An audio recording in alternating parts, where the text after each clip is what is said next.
नमस्कार, जी उत्तर प्रदेश उत्तराखंड देख रहे हैं आप, आपके साथ मैं हूं परिधि जोशी।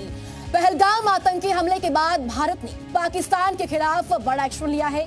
सीसीएस की बैठक के बाद विदेश मंत्रालय की प्रेस कॉन्फ्रेंस हुई, जिसमें सीसीएस मीटिंग में लिए फैसलों की जानकारी दी गई। भारत में पाक उच्चायोग बंद और सभी राजनयिकों को भारत छोड़ना पड़ेगा। 48 घंटे में भारत पाकिस्तानी छोड़े, विदेश मंत्रालय ने साफ तौर पर आदेश दिया है। इसके अलावा सिंधु जल समझौता रोका गया है, पाकिस्तानियों का वीजा रद्द किया गया है, अटारी चेक पोस्ट बंद किया गया, भारतीय सेना अलर्ट मोड पर है। तो तमाम ये बड़े फैसले सीसीएस की बैठक में लिए गए हैं। विदेश मंत्रालय की ओर से प्रेस कॉन्फ्रेंस की गई है और इस प्रेस कॉन्फ्रेंस में इन तमाम बड़े फैसलों का जिक्र विदेश मंत्रालय ने किया है।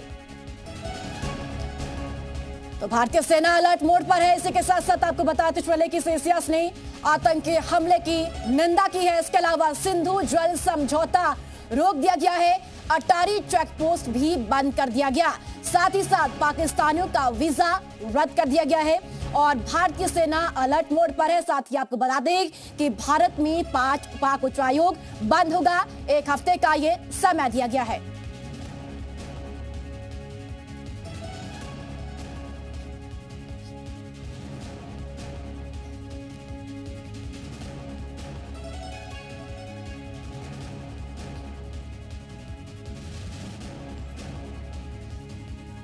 और शिवली हमारे साथ अनुवेश शास्त्र जुड़ चुके हैं।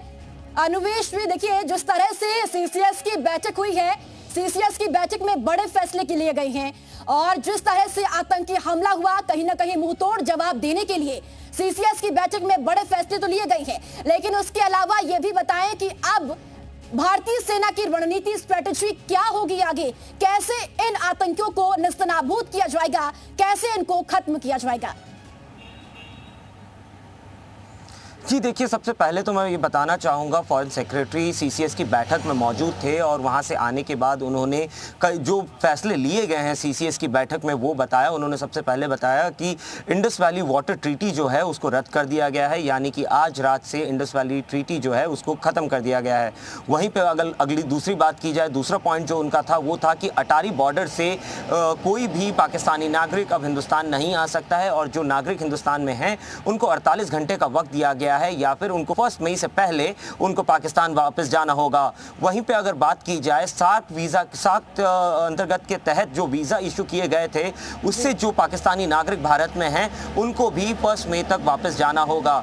वहीं पे अगर बात की जाए दूसरी चीज़ों की, जो एम्बेसीज हैं और जो हमारे फॉरेन सर्विस सेक्रेटरी से हैं, सर्विस स्टाफ हैं, उनको भी पाकिस्तान से वापस बुलाया जाएगा और पाकिस्तान के जो यहाँ पे ऑफिशियल्स हैं उनको भी पाकिस्तान वापस जाने के लिए कहा गया है। इसी के साथ साथ मैं ये बता दूं, हिंदुस्तानी थल सेना, हिंदुस्तानी वायुसेना और साथ ही में हिंदुस्तानी नौसेना पूरी तरीके से सक्षम है हर तरीके के उस ऑपरेशन को करने के लिए जो ज़रूरत होगी। इसी के साथ साथ मैं ये भी बता दूं, फॉरेन सेक्रेटरी ने जाते जाते अंत में ये भी कहा, जैसे तवक्कुर राना को वापस लेके हिंदुस्तान आया गया और इंसाफ देने के लिए पूरी प्रक्रिया चलाई जा रही है, उसी तरीके से ये जो टेररिस्ट हैं जिन्होंने ये कायरतापूर्ण हरकत की है उनको भी भारत वापस लेके आया जाएगा और उनके साथ बिल्कुल अनुवेश, कई बड़े फैसले सीसीएस की बैठक में लिए गए हैं।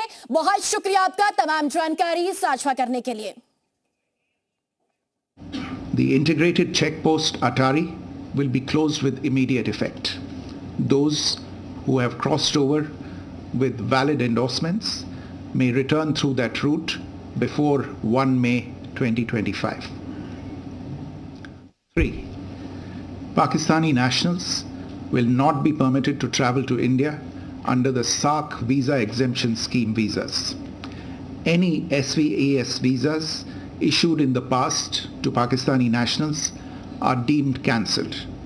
Any Pakistani national currently in India under SVAS visa has 48 hours to leave India. 4.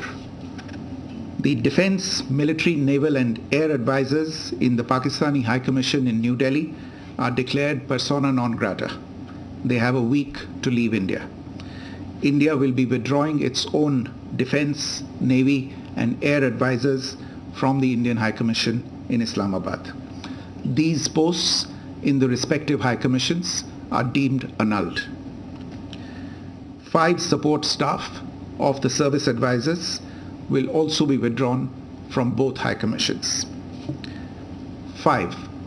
The overall strength of the high commissions will be brought down to 30 from the present 55 through further reductions to be effected by 1st May 2025.